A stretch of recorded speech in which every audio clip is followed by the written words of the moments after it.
this time, we're going to ask, I would like to play close recognition to Councilman Khalid Shabazz. All right. I love him immensely. He shows up. He's visible. He's approachable. And we can talk, and he will talk back to you and give you good wisdom. So at this time, before he comes, I would like to acknowledge Assemblyman John Armato.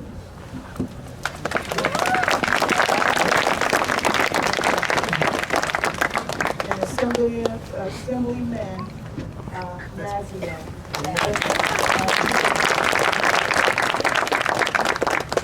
See, it's good when people can come out. Yes. And before Mr. Shabazz comes, Mr. Johnson and I was talking, who is the principal of Pleasantville High School over here with the Greyhounds football jersey. We talked, and we talked about having a parents' gathering.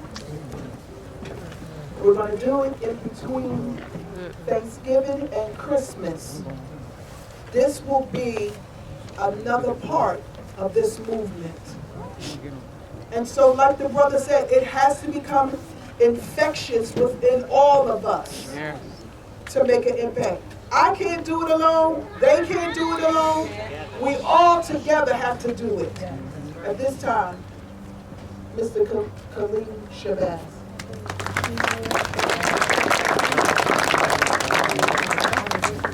Thank you so much, sis, for all your work and your team that put this together.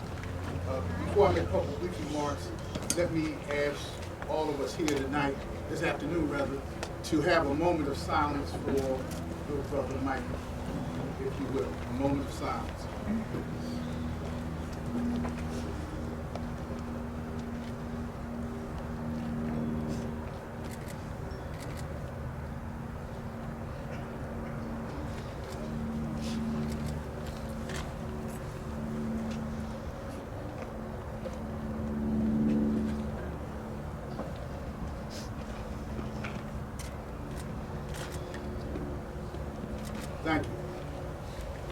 Fannie Lou Hamer in Atlantic City in 1964 at the Democratic Convention, who came from Mississippi. She was a sharecropper, beaten for the right to organize and the right to vote.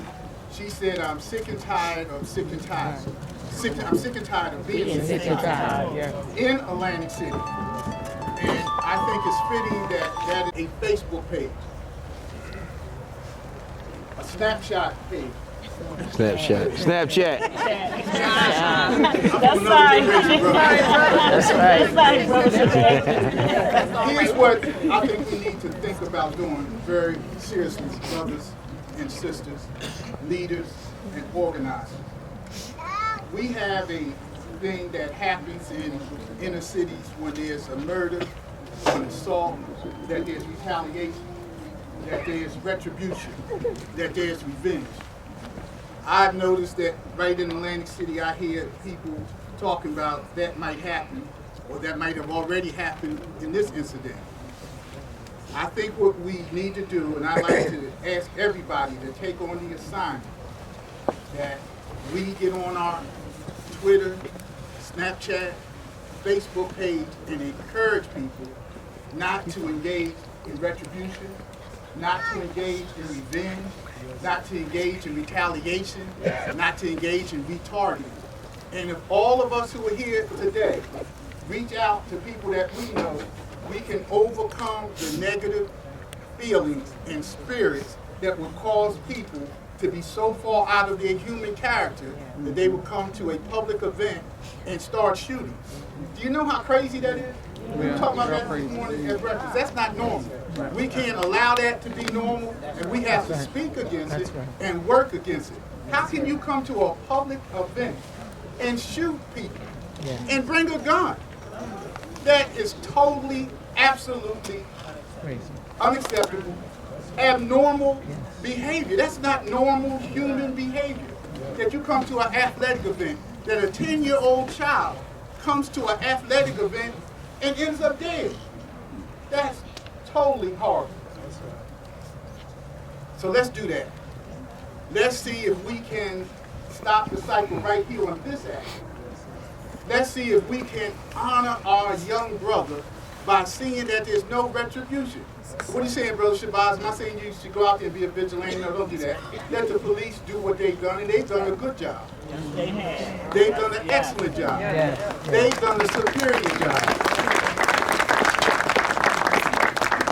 The criminal element in the world flourishes when good people don't stand up for truth and what's right. That's right. And when good people let the grievances, the legitimate grievances that we have against racism and oppression, allow the criminal element not to be checked. So I take my seat and thank Sister again for her excellent leadership. Let's give her a round of applause.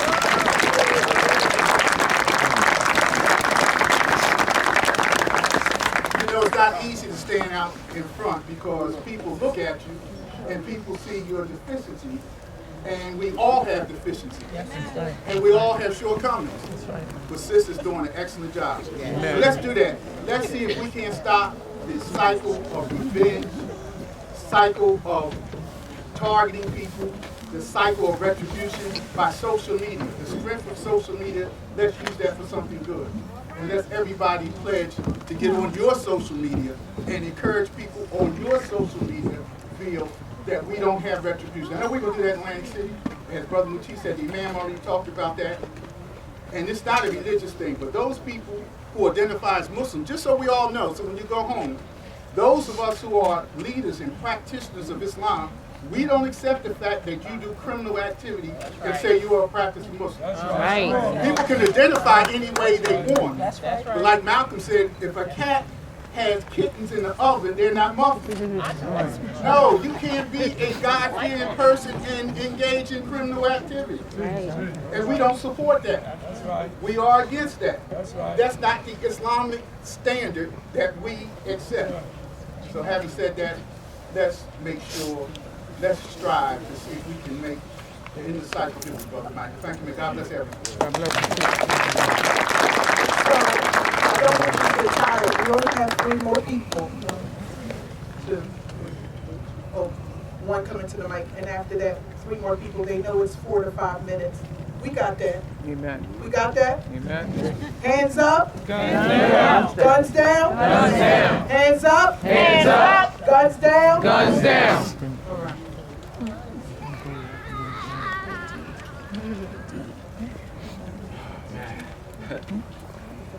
First, for those of you that don't know me, my name is Nate Evans Jr. I'm from Pleasantville. I graduated from this high school in 2008. I am now an author, mental health advocate. I have a business with a partner of mine called Never Quit and Associates, where we offer elite, and I'm going to say it, and I'm going to proclaim that, elite mentoring services for youth, for high school kids, for college kids, based around mental health and social emotional learning. Now that I got that out the way, I do have some other things that I really want to say that's been on my heart these past few days. You know, just everything that's been going on. I'm on the social media and I'm seeing different things, and people want to pull together these groups. They want to pull men together on social media, but nobody's doing nothing outside of that. Everybody is a social media activist, but nobody wants to do anything when it's time to do something. And that has to stop. Talk. It has to stop. That's right. It's become to a point where we're so normalized of what's going on that trauma no longer bothers us at all. And I'm tired of that. That's right. It's making me sick to my stomach, and I can't even look certain people in the face because of that. People just want to be involved in something. They want to be a part of a movement. But when it's time to really move, nobody wants to move. And that has to stop. We can't just keep meeting on occasions like this. I like him. We have to stay consistent. And all the men that are here, and spread this message to every man you know, if you're on live, whatever it is, let a man know that we have to validate these kids. You have to validate it. You have to. You have to affirm them. Positively affirm them. Let them know that they're kings. Let these young girls know that they're queens. Because look, if you don't validate them, guess where they're gonna go get validated at? Come on now. That's right. In the streets. Yeah. With drugs. With gangs. Yeah. Validated through violence, so you know that I'm the man. But if you validating them when they're young, Yes. if we're getting them early, Yes. we can cause a paradigm shift. Yeah. We can do that together. And I'm grateful that everybody's here, but at the same time, I'm frustrated because nobody's trying to keep that same energy. Oh, it's cool to say, right? It's cool to be here and be in front of the cameras and do interviews and do all of that stuff. But what about when this is over? What are you doing tonight? What are you doing tomorrow? What are you doing Talk next that week? talk. Yes. It's cool to have the hashtag, right? It's cool to be a part of the movement. What are you doing to progress the movement? What's the next step? Yes. Because if we are not consistent, nothing changes. And I'm tired of that. I don't want to be around it. Nothing changes if we don't change. And here's the thing. Everybody out here, every adult out here, you have the power to turn what could be a statistic into a success story. That's right. If you take the time to do so. And stop brushing these kids off and labeling them as bad and all these different things. Absolutely, bro. If you step in and validate them, love on them. I'm not just talking about I love you, but real love. Right. And when I think of love, it breaks down into 4 different things. You listen. That's first. Then you obtain the information from them. Then you validate them.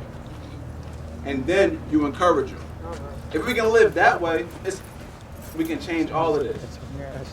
But what are we going to wait to the next march? What are we going to wait for the next thing to be like, yo, we need to get together and start making this change, y'all? Or are we really going to go do this? Because if we're just talking about it, then I don't need to be here. If you're a mover and shaker, be a mover and shaker. Don't just talk about it to seem cool. That's right. Preach, brother. That's So right right. now, I'm sorry.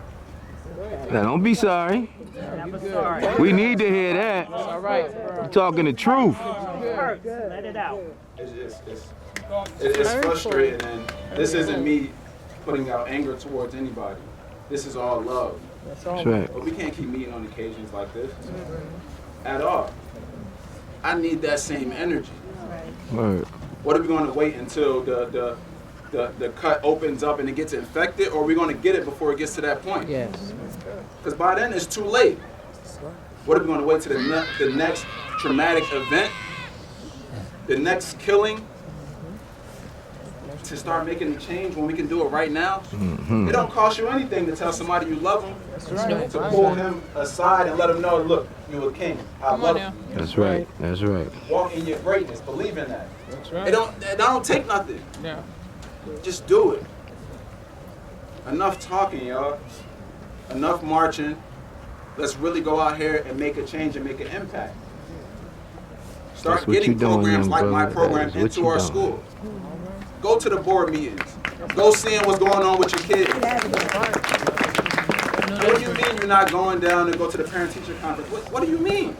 The teachers are with your kid more than you are. That's right. You That's ain't concerned about what's going on? Y'all need to co-parent. Get down there. Stop playing around. Stop ignoring them. Because as long as you ignore them, they're going to go seek that validation from somewhere else. That's right. And guess what? That's not a pretty place to be at. That's right. That's right. It's either dead or where else? In jail. Y'all know. This ain't new. That's right. So, with that being said, regather myself. My name is Nathan Evans. Right now, I'm working on some things to get a program into Pleasantville High School. Please get down to these board meetings. If you want myself, my team, other people like us to go in there to start creating this paradigm shift. We don't want to meet on these occasions no more. Go out there, make a change, realize you matter, realize they matter, lead by example, and love on them. What's your contact information? That was my contact information. Yes, sir. Just follow me on social media and I'll get back to you. It's Nate, N-A-T-E dot E-V-A-N-S Jr. That's on everything. All right. Just follow me, I'll get back to you. My team will get back to you. But please, y'all, I'm serious. Don't just talk lip service. I'm not about that. That's right. Don't waste my time. Let's make a movement. Let's make a change. It starts right now. I love you.